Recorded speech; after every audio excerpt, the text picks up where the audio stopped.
नमस्कार दोस्तों, स्वागत है आपका आज की मेरे इस वीडियो में। आज की यह कथा भगवान श्री कृष्ण और सुदामा की मित्रता पर आधारित है।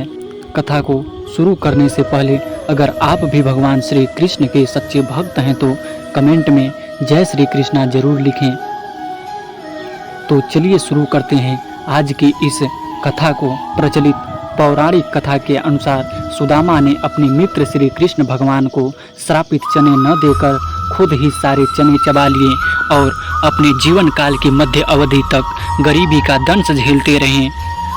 इस घटना के पीछे सुदामा का अपने मित्र श्री कृष्ण के लिए प्रेम एवं त्याग की भावना थी। बचपन में श्री कृष्ण और सुदामा सांदीपनी गुरु के आश्रम में साथ साथ शिक्षा प्राप्त करते थे। उसी आश्रम के निकट झोपड़ी में एक गरीब ब्राह्मणी रहती थी जो भीख मांगकर अपनी भूख मिटाया करती थी। एक बार उस ब्राह्मणी को 5 दिनों तक कुछ भी भिक्षा में खाने को नहीं मिला। फिर छठे दिन उसे भिक्षा में कुछ चने मिले। ब्राह्मणी ने उस चने को पोटली में बांधकर दूसरे दिन खाने के लिए रख दिया। उसी दिन एक चोर ब्राह्मणी के घर आया और पोटली बंधी हुई पाकर उसने धन समझकर उठा लिया। इसी बीच ब्राह्मणी की नींद खुल गई और चोर को देखकर वह चीखने लगी। तभी चोर भागकर निकट के संदीपनी ऋषि के आश्रम में जा छुपा। आश्रम में किसी घुसने का गुरु माता को आभास हो गया। उन्हें अपनी ओर आता देखकर चोर पोटली वहीं छोड़कर भाग गया। सुबह होने पर भूखी ब्राह्मणी अपनी भूख मिटाने के लिए पोटली ढूंढने लगी।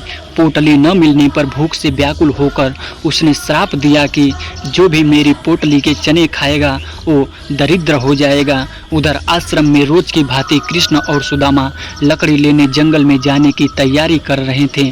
तभी गुरु माता को चने की पोटली बंधी हुई मिली।